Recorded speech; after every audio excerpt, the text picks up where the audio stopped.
আসসালামু আলাইকুম রহমতুল্লাহ। আমাদের ইউনিভার্সিটি চ্যানেলের পক্ষ থেকে আপনাদের সবাইকে স্বাগতম। আজকে আমি অনার্স প্রথম বর্ষের অ্যানালাইটিক অ্যান্ড ভেক্টর জিওমেট্রি এই সাবজেক্টের চ্যাপ্টার 3 সম্পর্কে আলোচনা করতেছিলাম। এখান থেকে আমার অলরেডি 3টা ভিডিও আপলোড হয়ে গেছে। এটা আমার 4 নম্বর লেকচার। যারা ওই ভিডিওগুলো দেখে আসেন নাই তারা আমি এই ভিডিওর ডিসক্রিপশনে আমি ওই ভিডিওগুলোর লিঙ্ক দিয়ে দেবো, তারা দেখে আসতে পারেন। এখন ডিসক্রিপশনটা কি আমি আজকে আর একটু বলে নিই। এখন আমরা ভিডিও প্লে করবো তখন এরকম একটা চিহ্ন আসে, এই চিহ্নটাই ডিসক্রিপশন। এই ডিসক্রিপশনে ক্লিক করলে পরে লেখা আসবে যে অমুক চ্যাপ্টার, অমুক সাবজেক্ট, পার্ট 1, পার্ট 2, পার্ট 3, যার যে পার্টটা দরকার সেখানে ক্লিক করলে পরে সেই ভিডিওই কি নিয়ে যাবে। আমরা চ্যাপ্টার 3 থেকে আজকে 5 নম্বর ম্যাথটা সলভ করে দেবো। এর আগের ম্যাথগুলো কিন্তু আমি সলভ করে দিয়েছি, প্রত্যেকটা ম্যাথই একই রকম। আজকে আমি 5 নম্বর ম্যাথটা সলভ করব। চলুন শুরু করা যাক। 5 নম্বর ম্যাথ, নিম্নলিখিত সমীকরণ দ্বারা এই নিচের সমীকরণ দ্বারা নির্দেশিত কণিকের প্রকৃতি নির্ণয় করো। ওর প্রকৃতিটা কেমন হবে, উপবৃত্ত, পরাবৃত্ত, অধিবৃত্ত, প্যারাবোলা, হাইপারবোলা নাকি সেটা নির্ণয় করতে হবে। এবং ইহার অক্ষের দৈর্ঘ্য, যদি উপবৃত্ত হয় তার অক্ষের দৈর্ঘ্য, তার সমীকরণ ও কি নির্ণয় করো, দিক নির্ণয় করো। এখন এই প্রমাণ আকার নির্ণয় করতে হলে পরে কণিকের প্রকৃতি নির্ণয় করতে হলে পরে আমাদের কিছু শর্ত জানা দরকার। এখান থেকে ডেল বাই করার দরকার, তারপরে এ বি মানে সি স্কোয়ার বাই করার দরকার, এ প্লাস বি বাই করার দরকার। তারপরে এখান থেকে আমাদের আরও কিছু বাইর করার দরকার। আমরা যখন আমরা পেয়ে দেবো যে এটা উপবৃত্ত, অধিবৃত্ত অথবা পরাবৃত্ত, তখন আমাদের দরকার সেখান থেকে আলফা বিটা মানে বিন্দুগুলো দরকার। ঠিক আছে, মানে আমাদের অক্ষটা কি চেঞ্জ করার জন্য, অক্ষটা পরিবর্তন করার জন্য, অক্ষের দিক ঠিক রেখে আমরা কি করবো, অক্ষটাকে কি করবো, পরিবর্তন করার মাধ্যমে তারপরে আমরা যেটা পাবো ওইখান থেকে আমরা কি করবো, প্রমাণ আকার বাইর করবো। প্রমাণ আকার বাইর করার পরে তারপরে ওইখান থেকে যা আছে অক্ষের সমীকরণ চাক, অক্ষের দৈর্ঘ্য চাক আর অক্ষের দিক চাক। প্রত্যেকটা ম্যাথই কিন্তু এরকম করে ডেল এ বি মাইনাস সি স্কোয়ার বাইর করতে হবে, মাস্ট। বাইর না করলে পরে কিন্তু এসব ম্যাথগুলো কি আমরা বুঝবো না যে এটা পরাবৃত্ত হবে, অধিবৃত্ত হবে নাকি কি বৃত্ত হবে। ওকে, তাহলে চলুন শুরু করা যাক। আমরা 3 নম্বর ম্যাথটা সলভ করবো। 3 নম্বর ম্যাথটা অধিক সালে আসছে, বিএসসি পাশে আসছে 2008 সালে, ন্যাশনাল ইউনিভার্সিটিতে আসছে 14 সালে। এই ম্যাথটা খুবই ইম্পর্টেন্ট এবং খুবই স্মার্ট একটা ম্যাথ। চলুন শুরু করা যাক। আমি ম্যাথটা উঠাই নিছি।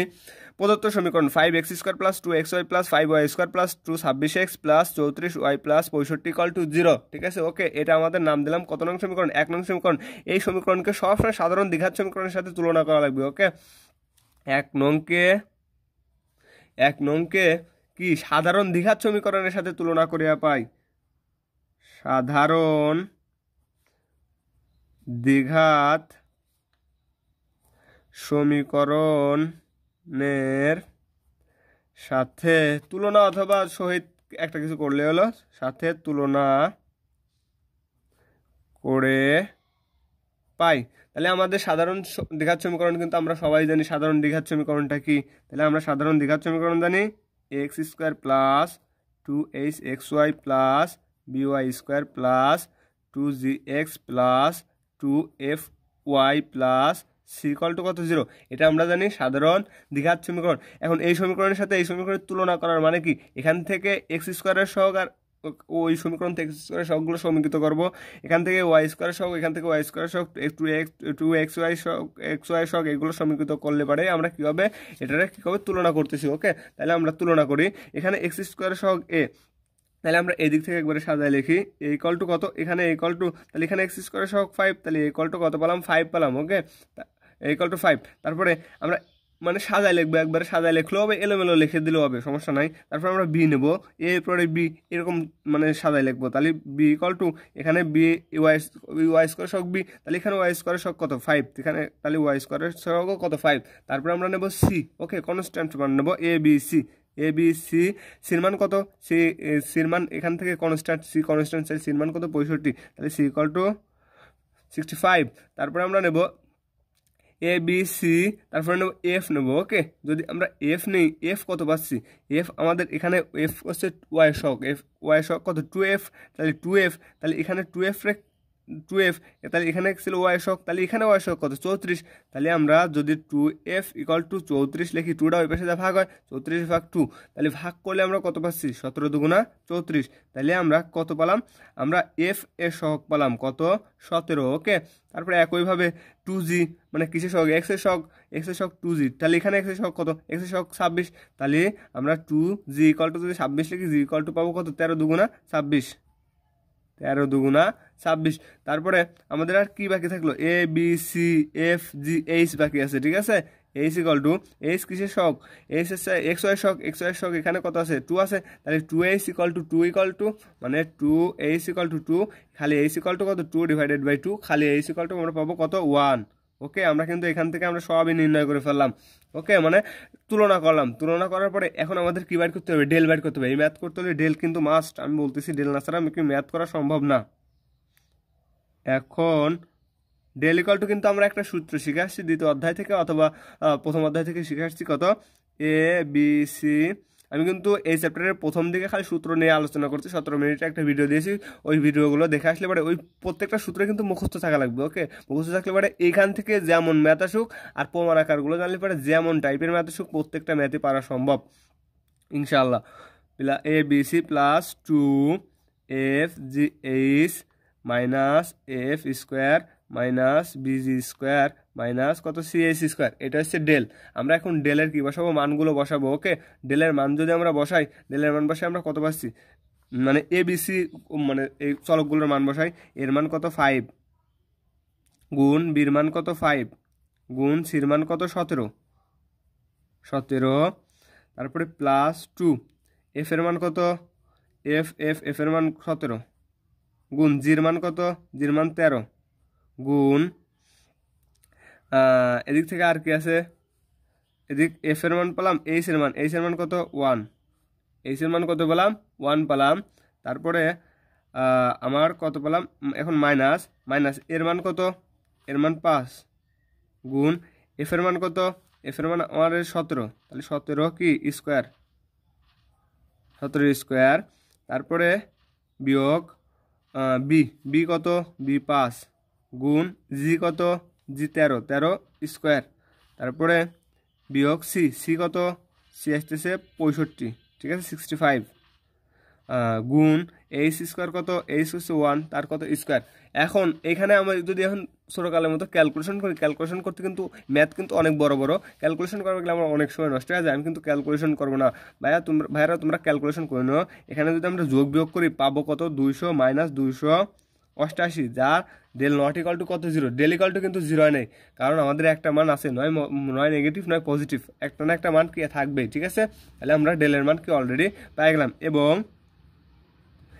এ বি মাইনাস এইচ স্কোয়ারটাও মাস্ট বি বাইর করতে হবে। ঠিক আছে, ওকে, তাহলে এর মান ছিল 5 গুণ বির মানও 5 বিয়োগ এইচ এর মান ছিল আমরা 1, তার কি ছিল স্কোয়ার ছিল। ওকে, তাহলে এত ইকাল টু 5 5 25 বিয়োগ 1, এত ইকাল টু আমরা পাচ্ছি কত 24। ওকে, তাহলে 24 কি 0 থেকে বড় না?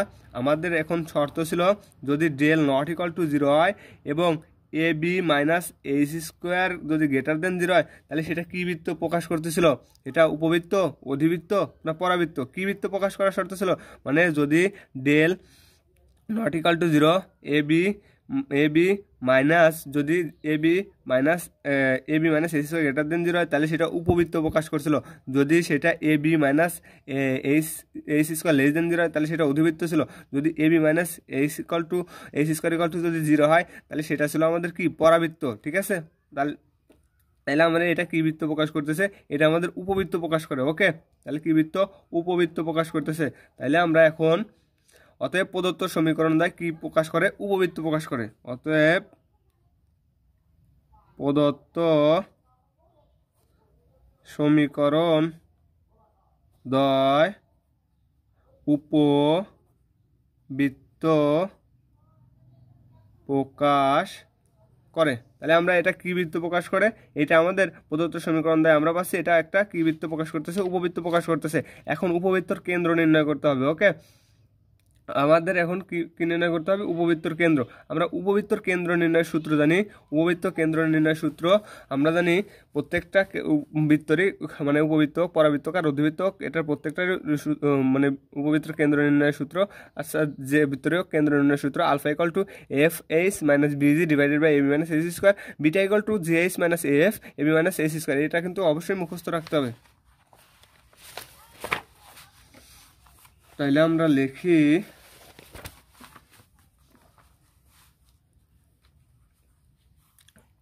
ধরি উপবৃত্তের কেন্দ্র, যেহেতু এটা উপবৃত্ত পাইছি, তাহলে উপবৃত্তের কেন্দ্র কত alpha beta. Alpha comma beta. তাহলে আলফা ইকুয়াল টু আমরা একটা সূত্র জানি, সূত্রটা হচ্ছে F H minus BG divided by A B minus H square. আর বিটা ইকুয়াল টু একটা সূত্র জানি, সূত্রটা কী ছিল? সূত্রটা ছিল GH minus GH minus F divided by A B minus কত এইচ স্কোয়ার। ওকে, এটা আমরা কি জানি? সূত্র জানি। এখন এখান থেকে আমি মানগুলো বসাই দেবো, এফ এর মান, এইচ এর মান, বির মান, জির মান। এই মানগুলো কিন্তু আমি আগেই বাইর করে আসছি, যে এখানে বাইর করে আসছি। আমি কিন্তু জাস্ট দেখে দেখে কি মানগুলো বসাই দেবো।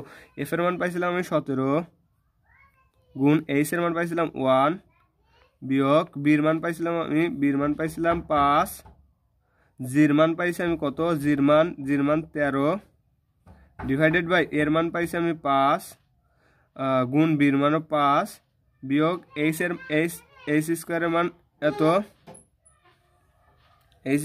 এত, তারপরে এখান থেকে জির মান কত পাইছি? জির মান 13 গুণ এইচ এর মান কত পাইছি? এইচ এর মান 1 বিয়োগ এর মান পাইছি 5 গুণ এফ এর মান কত পাইছি? এফ এর মান পাইছি কত?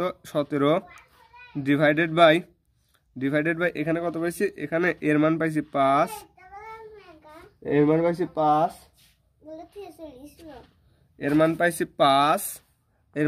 5 আর বির মান পাইছি 5 বিয়োগ এইচ এর মান পাইছি কত? 1 তার স্কোয়ার। ওকে, তাহলে আলফার মান এত বসালাম, আলফার মান এত, বিটার মান এত, এখানে এ বি সি অথবা এত এর মানগুলো বসালাম। এখন আমি কি করব? গুণ করব। তাহলে 17 আর এখানে 5 13 আসতেছে কত? 65 ডিভাইডেড বাই 5 5 25 বিয়োগ 1। এখানে কত পাচ্ছি? 13 17 গুণ 5 5 7 35, 35-এর 5 হাতে আমার 3, 5 আর 3 8, 85। তাহলে এখানে পাচ্ছি 85, এখানে পাচ্ছি 5 5 25 ডিভাইডেড বাই 1। আমার যদি যোগ বিয়োগ একটু ভুল থাকে ভাই আর ক্ষমা করে দিও, মানে ক্ষমা দৃষ্টিতে দেখো, কারণ আমি ক্যালকুলেটর নাই তো, এই জন্য আমি নিজে হাত দিয়ে করতেছি। এখন এখান থেকে আমরা বিয়োগ করে পাবো কত? 65 থেকে যদি আমি 17 বিয়োগ দিই, 65 বিয়োগ 17 27 8 আর এখানে পাচ্ছি 8 আর এখানে হাতের কত? 5 7 35, হাতের হচ্ছে 5 7 35 না, বিয়োগ দিচ্ছি তাই যেহেতু, তাহলে হাতে 1 2, তাহলে আসছে 4, তাহলে 48। তাহলে এখানে মাইনাস 48 ডিভাইডেড বাই 25 থেকে একবার দিলে 24। এখানেও আমি একটু বিয়োগ করি, এখানে বিয়োগ করে পাবো 13। তাহলে আমি কত পাচ্ছি? 13 13 17 এত। এখানে আমি কত পাবো? দেখে নিই, বিয়োগ দিদি। 85 বিয়োগ 13, এখানে পাবো 72। ওকে, মাইনাস 72 ডিভাইডেড বাই 24।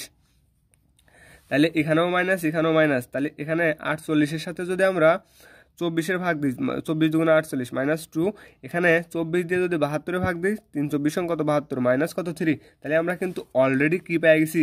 অলরেডি আমি আলফা বিটার কি মান পেয়ে গেছি। তাহলে উপবৃত্তের কেন্দ্র হবে, অতএব উপবৃত্তের কেন্দ্র alpha equal to -2, beta equal to কত? -3। উপবৃত্তের কেন্দ্র আমাদের অলরেডি কি করা হয়ে গেছে? বাহির করা হয়ে গেছে। এখন আমাদের অক্ষদ্বয়ের দিক ঠিক রেখে মূল বিন্দুকে, আমাদের অক্ষ যে এমনই ছিল, অক্ষ যদি এদিকে থাকে তাহলে আমরা অক্ষদ্বয়ের দিক ঠিক রাখবো। দিক ঠিক রেখে মূল বিন্দুকে আমি এত বিন্দুতে স্থান, মনে করি মূল বিন্দু এখানে ছিল আর এখানে আগের অক্ষ ছিল, এখানে অক্ষদ্বয়ের দিক ঠিক রাখবো, এদিকে চলে আসবে, আমাদের অক্ষরে এদিকে চলে আসবে। মূল বিন্দুকে স্থানান্তর করলে প্রদত্ত সমীকরণের রূপান্তরিত সমীকরণ আমি পাবো। তাহলে আবার অক্ষের দিক ঠিক রেখে মূল বিন্দুকে কত এসে ঘোরাবো? এত বিন্দুতে ঘোরাবো, -2 -3 বিন্দুতে স্থানান্তর করলে প্রদত্ত সমীকরণের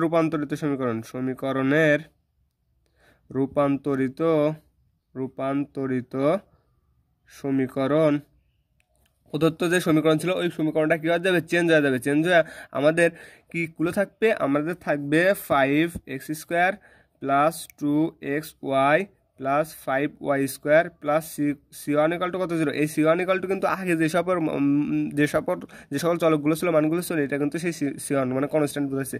এটার আমরা নতুন নাম দেবো, কত নং সমীকরণ? 2 নং সমীকরণ। আমরা আগে যেহেতু 1 দিয়েছি, এটার নাম দেবো 2 নং সমীকরণ, অথবা এটার 1 দিলেও সমস্যা নেই, যা খুশি তাই, ঠিক আছে। যেখানে c1টা যদি সমীকরণের ভিতরে থাকে, তাহলে c1টা কি হবে?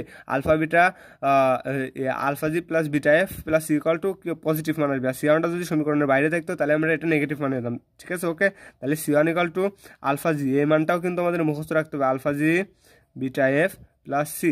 আমরা প্রত্যেকটার মানই জানি। আমরা আলফার মান কেবল বাহির করে আসলাম -2, আর জি এর মান আমরা আগেই জানি 13, প্লাস বিটার মান আমরা কেবল বাহির করে আসলাম -3, গুণ এফ এর মান আমরা তো আগেই জানি 17, প্লাস সির মান তো 65, এটা তো আমরা আগেই জানি। এখানে যদি যোগ বিয়োগ করি, কাজ করি, তাহলে এখানে পাবো আমি -12। ওকে, তাহলে c1 এর মান পেলাম কত? -12। এখন এটারে আমি কত নং সমীকরণ নাম দিছি? 2 নং সমীকরণ নাম দিছি। এখন 2 বিকামস মানে 2 নং সমীকরণ হতে পাই, ঠিক আছে। 2 নং সমীকরণ হতে পাই, 2 বিকামস 2 নং সমীকরণ আমাদের ছিল 5x² plus 2xy plus 5y²। Just আমি সি এর মানটা বসাবো, ঠিক আছে। সি এর মানটা যেহেতু মাইনাস হয়েছে, ভিতরে বসাই, এত ইকুয়াল কত? 0। সি এর মানটা বসালাম, সি এর মানটা আমি ওই পাশে নিয়ে যাবো। এখন প্রশ্ন আসতে পারে সি এর মানটা, এখানে আমি সি এর মান নেগেটিভ পজিটিভ নেবো কখন? ভাইয়া তুমি এটা ওই পাশে নিয়ে গেলে পরে এখন আমি কি এই alpha G plus beta F এর মানটা আমি নেগেটিভ আকারে ধরে নিতাম। ওকে, তাহলে এত ইকুয়াল কত? 12টা জাস্ট ওই পাশে নিয়ে যাবো, 5x² প্লাস 2xy প্লাস 5, এটা কিন্তু 5y² মাইনাসটা 12টা ওই পাশে নিয়ে গেলাম, তাহলে +12। এখন আমি এটারে নাম দেবো কত নং সমীকরণ? এখন এটারে নাম দিলাম আমি 3 নং সমীকরণ, যেহেতু এটা 2 নং নাম দিয়েছে, এটারে নাম দিলাম আমি 3 নং সমীকরণ। আবার এবার আমরা কি করব? এবার এই সমীকরণ থেকে আমরা xy পদ অপসারণ করে এমনভাবে আবর্তন করাবো, এমনভাবে ঘুরাবো, যাতে কি রূপান্তর করবো, যাতে আমরা কি পদ অপসারিত হয়? xy পদ অপসারিত হয়ে যায়, মানে এই টার্মটাই অপসারিত হয়ে যায়। আবার xy পদ অপসারণের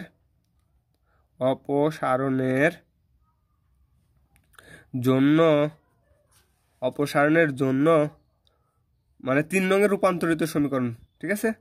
3 নং এর রূপান্তরিত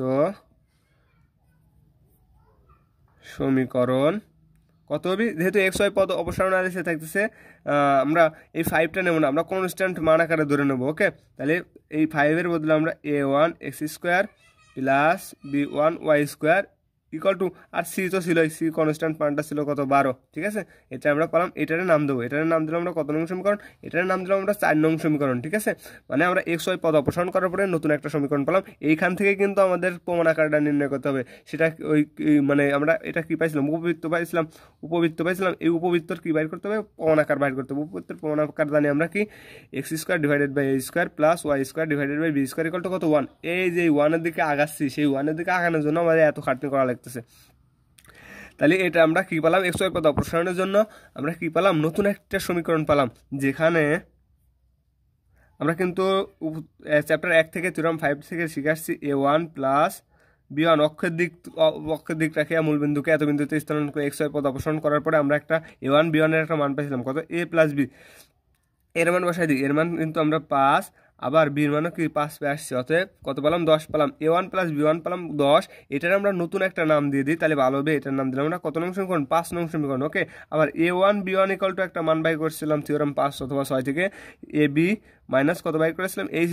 তাহলে আমরা এর মান বসাই আর বির মান বসাই, এর মানও 5, বির মানও 5, এইচ এর মান কত? 1, তার স্কোয়ার। তাহলে এটারে বর্গ করলে পাবো 5 5 25, 25 থেকে একবার দিলে পাবো, এটারে পাবো কত?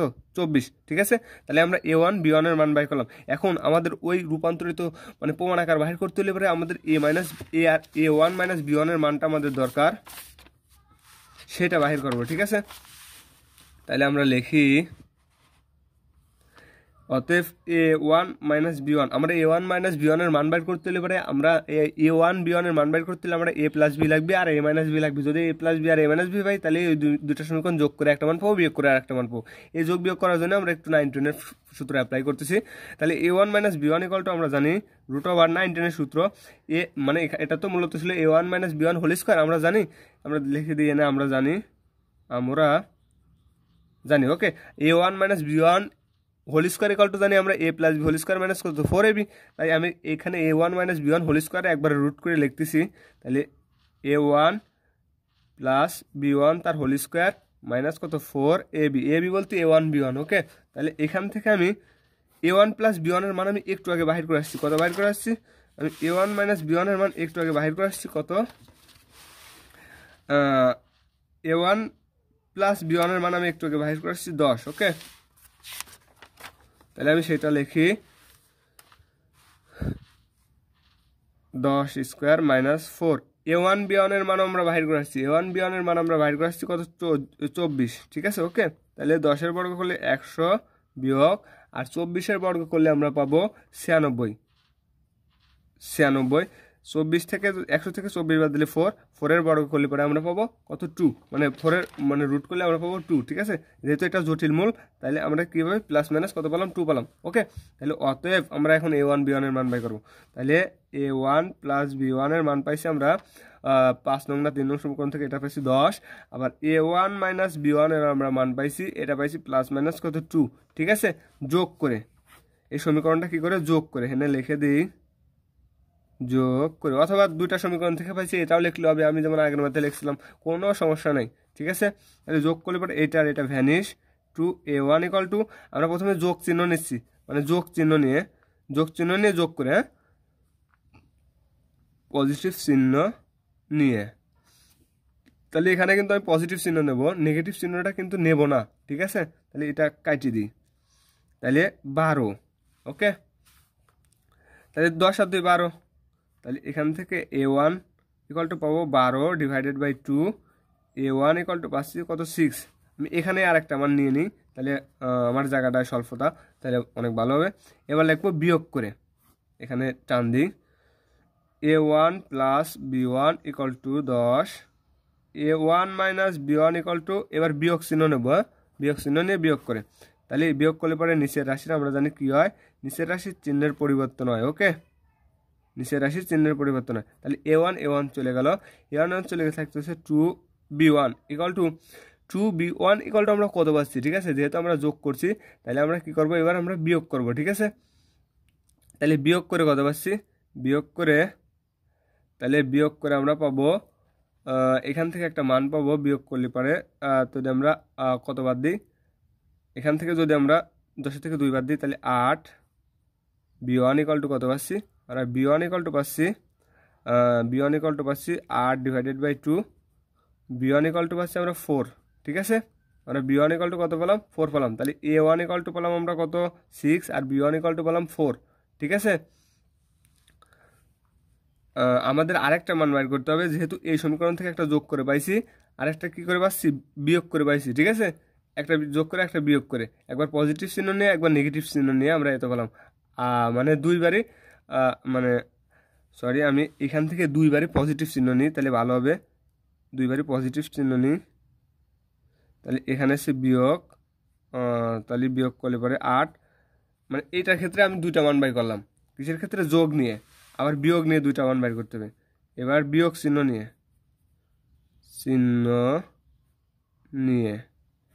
তাহলে a1 plus b1 equal two 10, a1 minus b1 equal two -2। এবার যোগ করলে পরে এটা কেটে দেখছে 2a1 ইকাল টু আমরা পাচ্ছি 2a1 ইকাল টু 8, অর্থাৎ a1 ইকাল টু একবারে লিখে দিই 4, a1 ইকাল টু কত পেলাম 4 পেলাম। ঠিক আছে, তাহলে প্রথমে আমরা কি চিহ্ন নিয়েছিলাম, প্রথমে আমরা পজিটিভ চিহ্ন নিয়ে এই দুইটা মান পাইছিলাম, আমি আটকা দিই।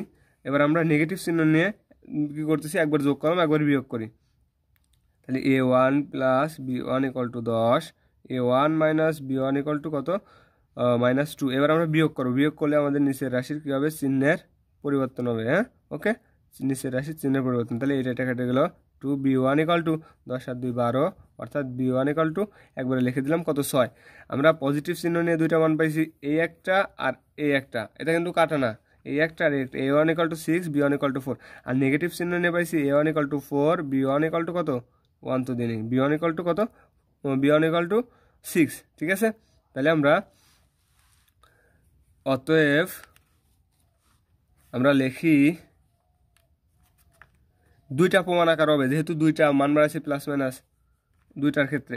A1 = 6 আমরা প্রথমটার ক্ষেত্রে নিচ্ছি, A1 = 6 আর B1 = কত 4। এটার ক্ষেত্রে আমাদের প্রমাণ আকারটা কী হয়, মানে 3 নংটা কী হয়। আমাদের 3 নং সমীকরণটা ছিল কিন্তু প্রমাণ আকারে, আমি দেখাই দিই।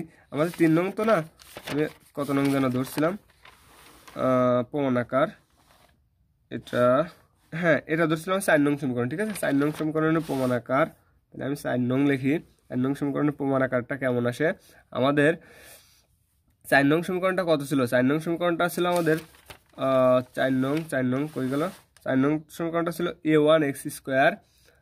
এখানে যদি A1x² হয় তাহলে A1x², A1x² 4 নং সমীকরণটা ছিল 4 নং কই গেল, হ্যাঁ A1x² প্লাস B1 কত y², এটা আমাদের ছিল 4 নং সমীকরণ, ঠিক আছে। 4 নং কত সমীকরণ। এখান থেকে যদি আমরা প্রমাণ আকারটা নির্ণয় করি, প্রমাণ আকারটা নির্ণয় করলে আমরা কত পাচ্ছি সেটা লিখে নিই। আমরা প্রমাণ আকারটা লিখে নিই, তাহলে A1², তাহলে আমরা ওইটা তুলে নিই একবারে। আমাদের সূত্র ছিল A1x² plus B1 y² divided by আমাদের ছিল কত, ডিভাইডেড বাই ছিল 12।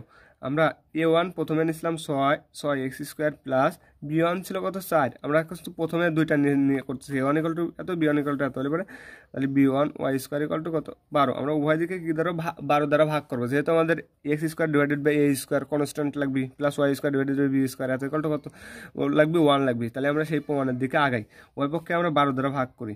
6x² ডিভাইডেড বাই আমরা পাচ্ছি কত 12, ওকে। 12 দ্বারা ভাগ করতেছি, তাহলে 4y² ডিভাইডেড বাই 12, এখানে 12 দ্বারা ভাগ করবো, 12 ডিভাইডেড বাই কত 12, তাহলে এখানে কাটাকাটি হয়ে যায়, 6 দুগুণ কত 12, তাহলে x² ডিভাইডেড বাই 2 প্লাস এখানে y², 3 4 12, y² ডিভাইডেড বাই 3, এখানে 12 12 কাটিয়ে গেলে পরে কি 1। আমাদের কিন্তু অলরেডি প্রমাণ আকার চলে আসছে, ঠিক আছে। এটা কিন্তু আমাদের কি একটা প্রমাণ আকার, এটা আমাদের একটা প্রমাণ আকার। আবার আরেকটা আমরা মান নির্ণয় করি, ওইখানেও একই প্রমাণ আকার পাবো, সমস্যা নাই। তাহলে এবার আমরা কত নেব, A1 = আমরা নেব 4 আর B1 = আমরা নেব কত 6। তাহলে A1x² প্লাস B1 y² = কত 12 ছিল। A1 এর মান 4, তার মানে 4x² প্লাস B1 এর মান 6, তার মানে 6y² = 12। উভয় পক্ষে আবারও 12 দ্বারা ভাগ করবো, 12 দ্বারা ভাগ করলে পরে 4x² ডিভাইডেড বাই কত 4x² divided by 12 plus 6y² divided by 12 = কত 12। তাহলে এখানে 3 4 12, x² divided by 3 plus y² divided by কত 2 এত কত 1। তাহলে আমরা এটার যদি লসাগু করি 6 আসবে না, আবার 6 রে ভাঙে আমি এমন দেখাই দিই, আমার যেহেতু কাজে লাগবে মানটা। 3 আর 4 3 আর 2 লসাগু 6, ওকে। তাহলে 6 যদি লসাগু নিয়ে থাকতেছে কত 2x² প্লাস কত 3y² থাকবে না, 3y²। এই 6 আমরা ভাঙতে পারি না, তাহলে 2 কত x² ডিভাইডেড বাই 3y² ভাঙলে পারে আমরা নিচে আমরা 3 × কত 2 আকারে বাংলাম, ঠিক আছে। একবার মূল কথা হচ্ছে একবার x এর নিচে 3 আছে, একবার x এর নিচে 2 আছে। আমাদের সূত্র ফেলানোর জন্য আমরা এটাতে লিখতে পারি, অতএব x² ডিভাইডেড বাই আমরা প্রথমটা নিলাম √3, প্রথমটা কিন্তু আমাদের r1 ধরবো, দ্বিতীয়টা কত r2, তাই আমরা প্রথমটা কিনলাম একটু ছোটো নিলাম, এত whole square plus y² divided by √ওভার কত 2 এত হোল স্কোয়ার। আমরা হোল স্কোয়ার কিন্তু করলে পরে আবার কি প্রমাণ আকারে কি যাচ্ছে ফেরত যাচ্ছে, √ওভার 3 বড় করলে 3, আবার √ওভার কত 2 বড় করলে 2। আমরা এখান থেকে এটা এই লাইনটা লিখলাম, ঠিক আছে। আমরা কিন্তু আবার প্রমাণ আকারে ফেরত দেবো, কারণ এখান থেকে আমাদের নির্ণয় করতে বলছিল কি, আমাদের নির্ণয় করতে বলছে যেহেতু আমরা প্রকৃতি নির্ণয় করে ফেলাইছি ওটা কি, তাহলে ইহার অক্ষের দৈর্ঘ্য আর অক্ষের দৈর্ঘ্য সমীকরণ ও দিক নির্ণয় করো। তাহলে উপবৃত্তের অক্ষের দৈর্ঘ্য নির্ণয় সূত্র, উপবৃত্তের দুটো অক্ষ, একটা বৃহৎ অক্ষ একটা ক্ষুদ্রতম অক্ষ। উপবৃত্তের বৃহৎ অক্ষের দৈর্ঘ্য নির্ণয় সূত্র 2r1, ক্ষুদ্রতম অক্ষের দৈর্ঘ্য নির্ণয় সূত্র 2r2। তাহলে আমরা সূত্র ফেলাই দিই, এটা হচ্ছে r1 আর এটা হচ্ছে কত r2, হ্যাঁ এটা হচ্ছে r1² r2²। আমি লিখে দিই, এটা একটু সাজাই দিই তাহলে ভালো হবে। x² divided by r1² plus y² divided by r2² = কত 1, হ্যাঁ। অতএব উপবৃত্তের বৃহৎ অক্ষের দৈর্ঘ্য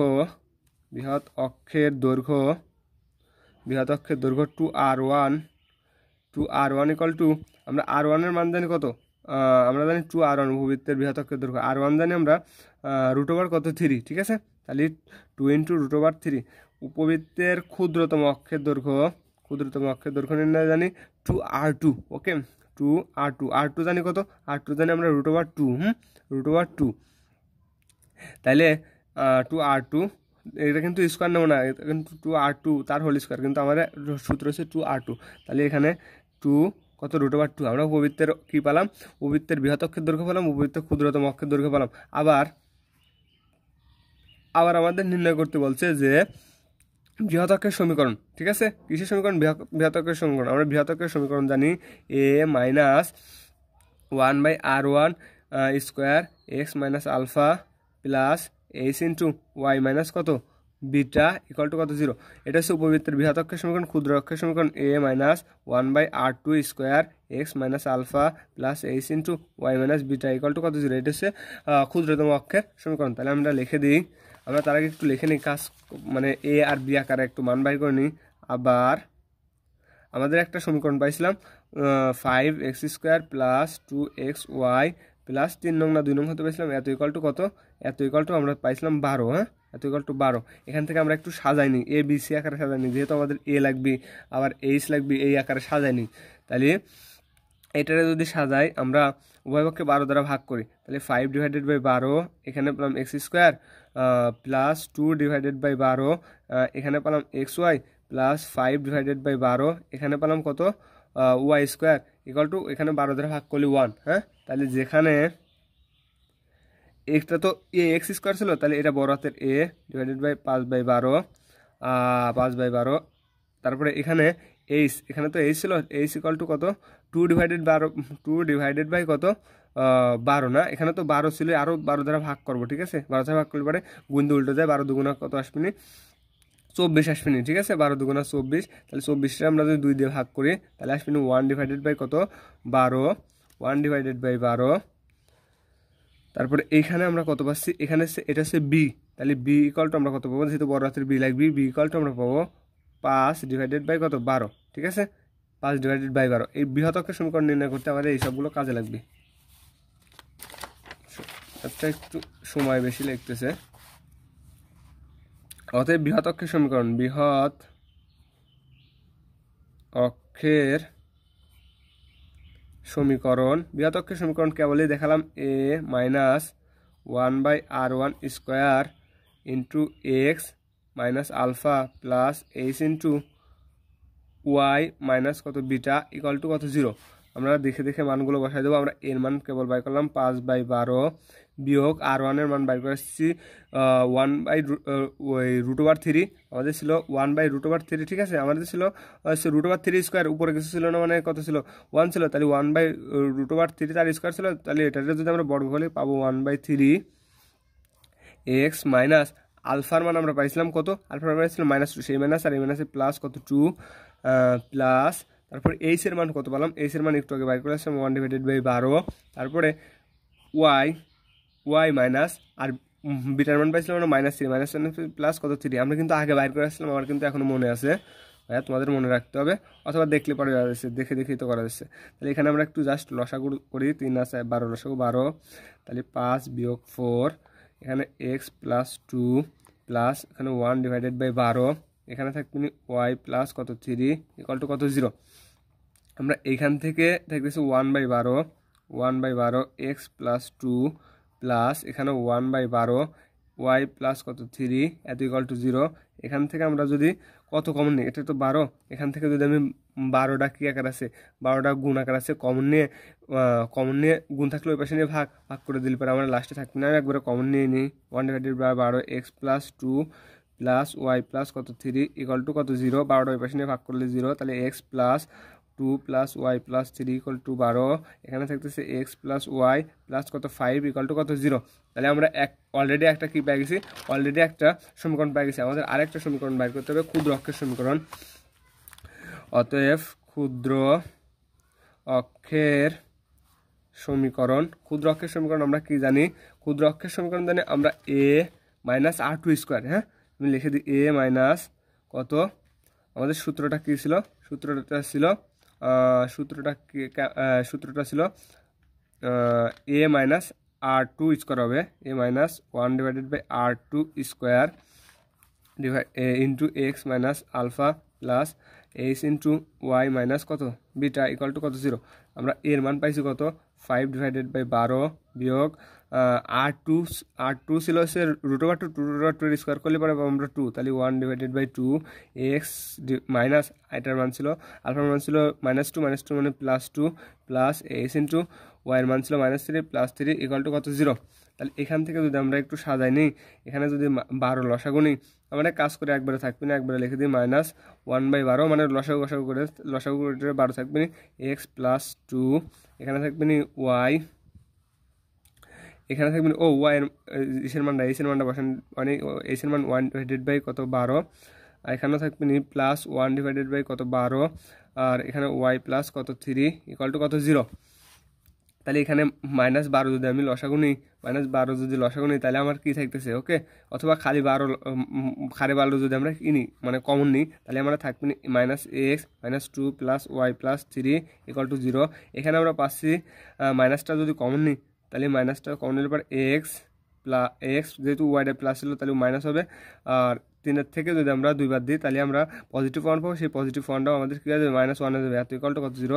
-1টা যদি এই পাশে ভাগ করে দিই তাহলে আমি কত পাচ্ছি x minus Y minus 1 equal to কত 0।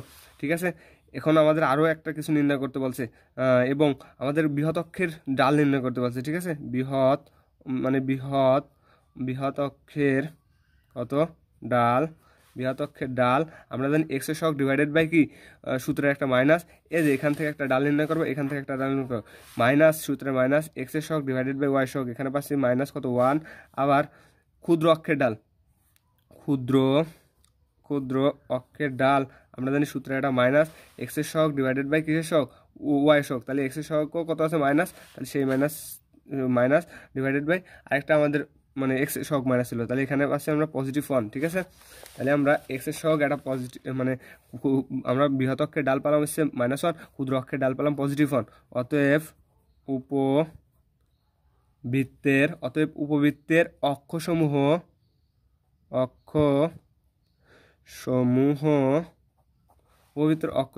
এক্স অক্ষের, আমাদের এক্স অক্ষ ছিল না পজিটিভ, এক্স অক্ষের সাথে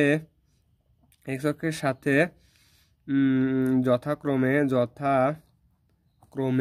এক্স অক্ষের সাথে যথাক্রমে কত কোণে উৎপন্ন করে ট্যান ইনভার্স একটা -1 ও আরেকটা ট্যান ইনভার্স কত পজিটিভ 1, হ্যাঁ কোণ উৎপন্ন করে, অর্থাৎ ট্যান ইনভার্স -1 এর মান কত, ট্যান ইনভার্স -1 এর মান আসবে না আমাদের 135 ডিগ্রি, হ্যাঁ 135 ডিগ্রি কোয়ার্ডেনে, আর ট্যান ইনভার্স 1 এর মান তো আমরা জানি 45 ডিগ্রি, তাহলে এখানে পাবো কত ডিগ্রি ও 45 ডিগ্রি। ওকে 45 ডিগ্রি কেমন করে আমি দেখাই, ট্যান ইনভার্স মাইনাস কত 1, ট্যান ইনভার্স -1 মানে কত, ট্যান ইনভার্স ট্যান কত, ট্যান 180 থেকে যদি আমি কত বাদ দিই 45 ডিগ্রি বাদ দিই, 180 ডিগ্রি 45 ডিগ্রি বাদ দিলে পরে আমরা পাবো 100 কত ডিগ্রি 35 ডিগ্রি।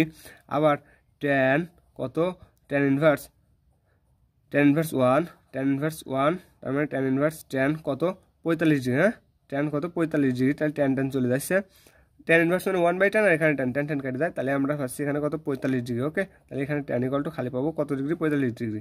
ঠিক আছে, তাহলে এটাই আমাদের অ্যান্সার। আমি একটু ম্যাথটা আরেকবার বুঝাই দিয়ে দিই, অনেক বড় ভিডিও আছে, লাস্টের সময় তাড়াতাড়ি করা আছে। নিচের সমীকরণ দ্বারা নির্দিষ্ট কোণের প্রকৃতি মানে প্রমাণাকার, হ্যাঁ প্রমাণাকার নির্ণয় করা আছে, ওইটা আমাদের উপবৃত্ত করা আছে। ইহার অক্ষের দৈর্ঘ্য আমি অক্ষের দৈর্ঘ্য নির্ণয় করছি, ইহার সমীকরণ ও দিক নির্ণয় করো। ঠিক আছে, সমীকরণও নির্ণয় করছি, দিকও নির্ণয় করছি। ঠিক আছে, দিক বলতে কোণগুলো কি নির্ণয় করছি। ঠিক আছে, তাইলে আমাদের সব কিছু নির্ণয় করা গেলো। আমরা উত্তরটা একটু দেখে নিই, এটা যেহেতু কত করছি 5-এর 3 করছি, 5-এর 3 নম্বরের উত্তরটা দেখে নিই। আমাদের এখানে বৃহৎ অক্ষ ক্ষুদ্র অক্ষের ঢাল -1 পজিটিভ 1, উপবৃত্তের অক্ষসমূহ এক্স অক্ষের সহিত ট্যান ইনভার্স -1 ও ট্যান ইনভার্স এত কোণে মানে 135 ডিগ্রি 45 ডিগ্রি কোণে উৎপন্ন করে। আমরা একটা পাইছিলাম x + y + 5, একটা পাইছিলাম x - y - কত 0, আর একটা সমীকরণ পাইছিলাম কত, আরেকটা সমীকরণ এখানে পাইছিলাম উপবৃত্ত সূচিত করে যার প্রমাণাকার, যেখানে উপবৃত্তের বৃহৎ অক্ষের দৈর্ঘ্য √2/3। হ্যাঁ প্রত্যেকটা উত্তরে মিলে গেছে আজকে এ পর্যন্তই। এরপরে আমি 5-এর থেকে একটা করে দিলাম, এরপরে আমি করে দেবো সম্ভবত 11 থেকে একটা 10 এরপরে এই 11 নম্বর ম্যাথটা করে দেবো, তারপর ওই দিক থেকে আরেকটা আর দু একটা ম্যাথ করে আমরা চলে যাবো কত 7 অথবা 8-এ। আসসালামু আলাইকুম, আজকে এ পর্যন্তই।